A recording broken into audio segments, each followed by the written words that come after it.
This is the start of a game called Red Dead Redemption 2.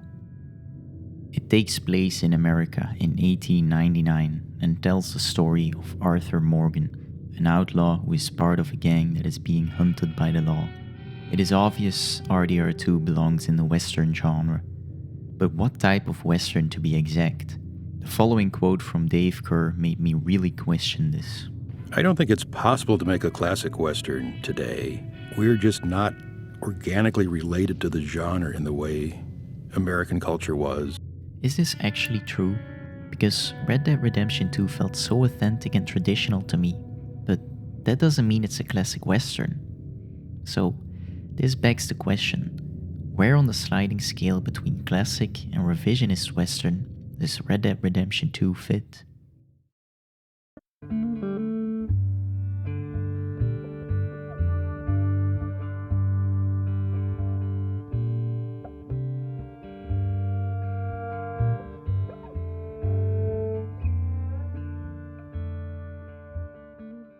In classic westerns, the protagonist is usually a white man who is a lawman or someone who was in the army. He will help the civilized people against those deemed uncivilized. The villains and side characters are also quite monotone. There is rarely any character development, and with the coming of the revisionist western, this is something that definitely changed. We also see more strong female characters and the use of anti-heroes and sympathetic villains. Red Dead Redemption 2 showed us a lot of these characters, starting with some strong-willed female characters who actually have personalities. Can Miss Grimshaw spare you? What's happened to you, Arthur? 3 young, healthy women want you to take them a robbing. You're worried about house chores. Let's go. The villains are also a very strong point for RDR2. The law may seem the biggest villain for the gang, however, the real villains are hidden in the gang itself. Seems old Micah was pretty close with Milton. What the hell are you talking about, cowpoke? You talked. If the traitor Micah Bell wasn't enough, we see Arthur's father figure and leader of the gang, Dutch Vanderlind, slowly going from a calm and calculated man who regards the gang as his own family to him losing his sanity and throwing everyone under the bus for his own survival. You left me! You left me to die! My boy. I didn't have a choice. John, I didn't have a choice. Left me! To top it off, we have the man himself, Arthur Morgan, who has one of the best character developments I have ever seen. Although not an uncommon trope to go from a bad outlaw to a good man, RDR2 executes it in a way that makes you really feel for the character. What's wrong?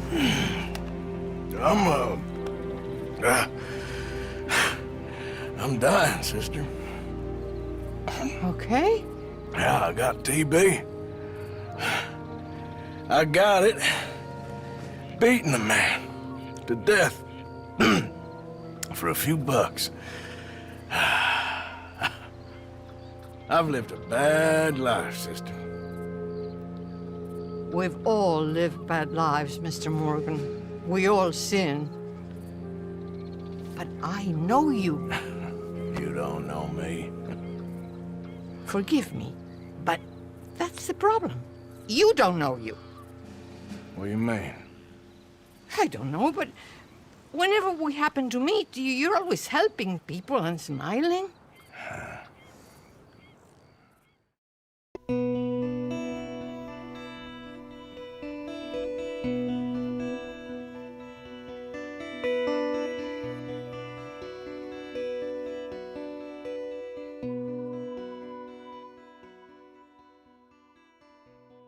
Native Americans have always been a big factor in a lot of westerns. In classic westerns, Native Americans were violent savages who were always the bad guys. The revisionist western thought to improve upon this by making them dumb wildlings. A white cowboy was used as their savior or teacher. By doing this, they believed it wasn't racist anymore, but most of the time it still was. Red Dead Redemption 2 is one of the only westerns where I feel like we see interesting Native American characters. Have you met? This is Rains Fall, a great chief, and his son, Eagle Flies. Gentlemen, we saw you in the wagon train crossing the river at Cumberland Falls. And at the party, you were upstairs. You have great powers of observation. Yes, my people, if we are even a people anymore. We've fought hard. We've made peace treaties, and those treaties were broken.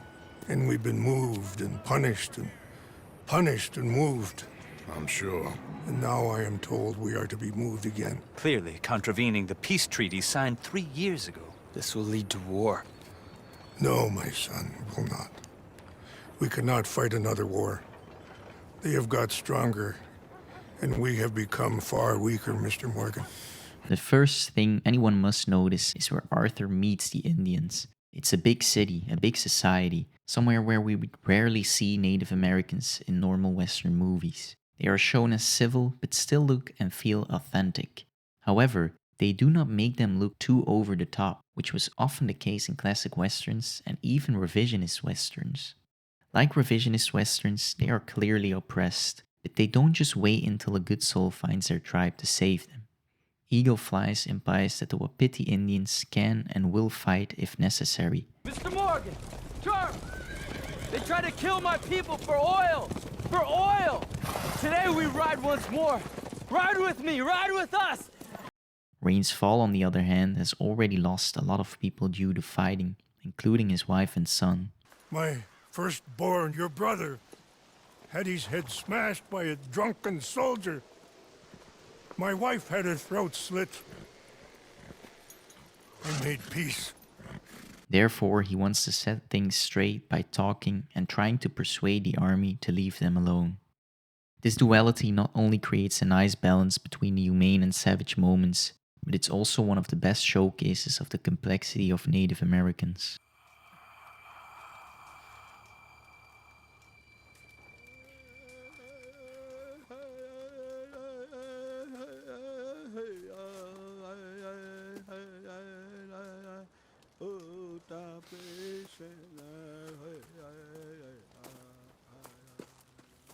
My son.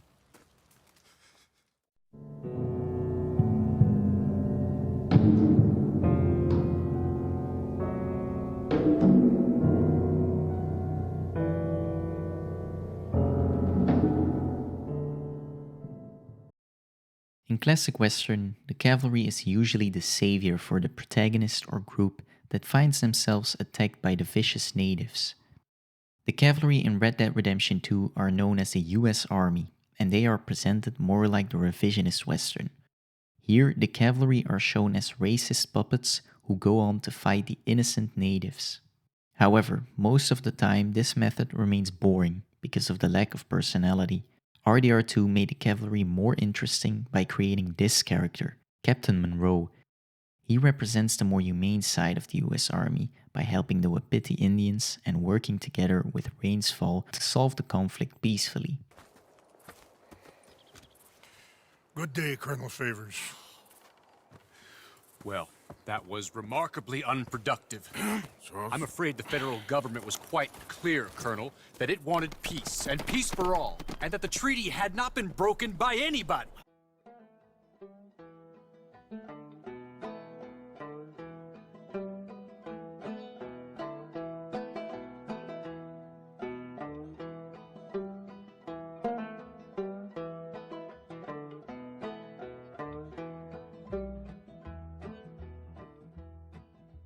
The big open landscapes, the vast plains, the classic Western introduced it, and it has since become a standard in every Western.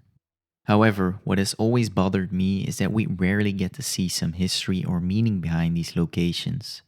Red Dead Redemption 2 made me realize this even more, because every spot where the gang sets up camp represents the state the gang is in. Take Chapter 1. The gang is fleeing from the law, trying to get rid of the heat.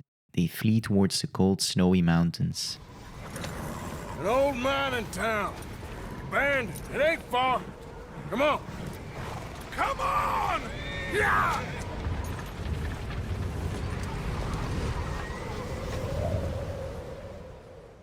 The snowstorm they're in is both a curse and a blessing.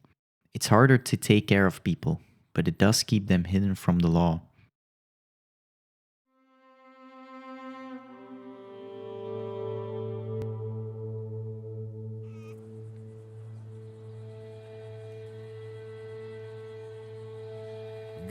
the mountain and rode east into some pretty enough country called the Heartlands.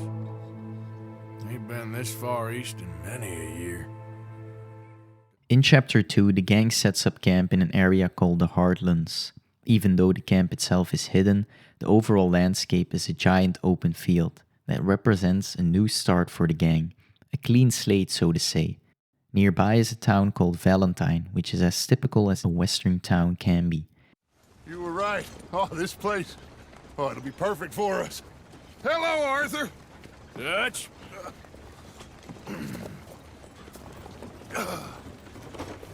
Miss Grimshaw, Mr. Pearson, put everyone to work. Make this place a home. Well, I don't know where the hell we are, but we are going to make the best of it. In Chapter 3, they set up camp near a big lake, which resembles a back against the wall situation. The wall being the lake, it symbolizes how the law is closing in on the gang. In Chapter 4, they move into an old big deserted house, again near the water. In front of the house are a bunch of trenches, foreshadowing that the gang needs to fight and defend the camp against the law.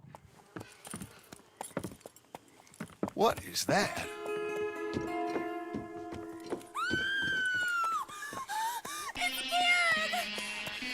What the hell have they done to me? Look, there in the tree line. Everybody take cover! O'Driscoll boys are coming! The gang got separated for a while, but is later reunited at the new campsite in Chapter 5. Hey, everybody, look who's here. How y'all doing? Hey, old man, wake up! They are stuck in the swamp, trapped, and know it themselves. They quickly move on to avoid a confrontation with the law and find themselves at the final location. The gang is now really getting caved in by the law, which is made even more evident by Rockstar Games' comedic choice of putting the camp in front of an actual cave. Not only that, but the cave also symbolizes the two sides of the gang that are now really starting to become clear: the light and the dark, Arthur and Dutch. Loyalty, Arthur, it ain't. I had a goddamn plan!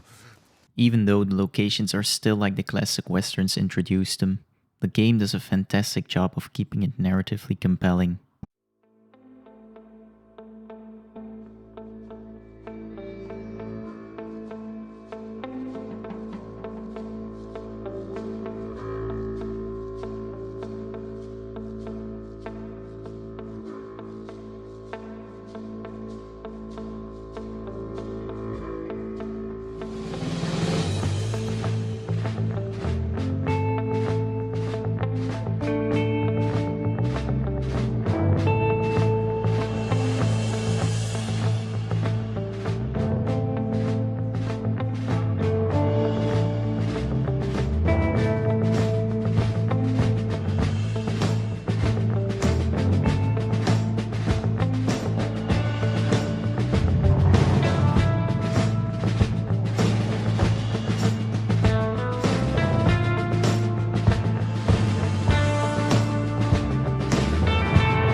Red Dead Redemption 2 made me think I loved the Western genre, But after watching some absolute Western classics, I realized I wasn't a fan of Westerns. I was a fan of the storytelling, details, and world of RDR2.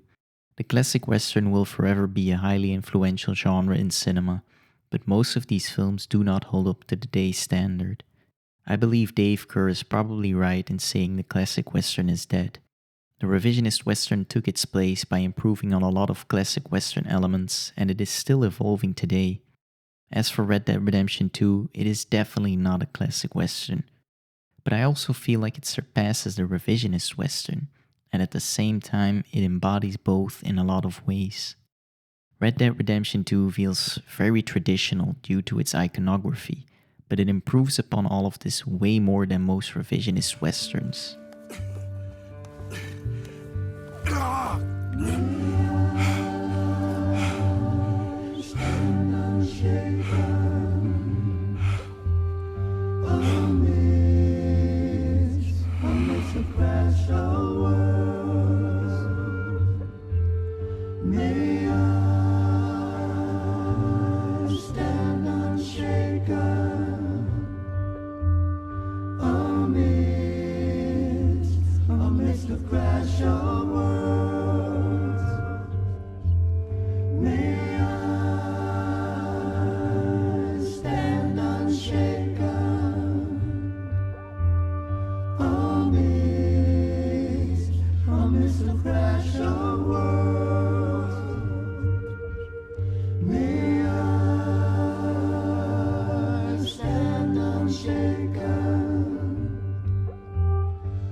Amidst the crash of worlds.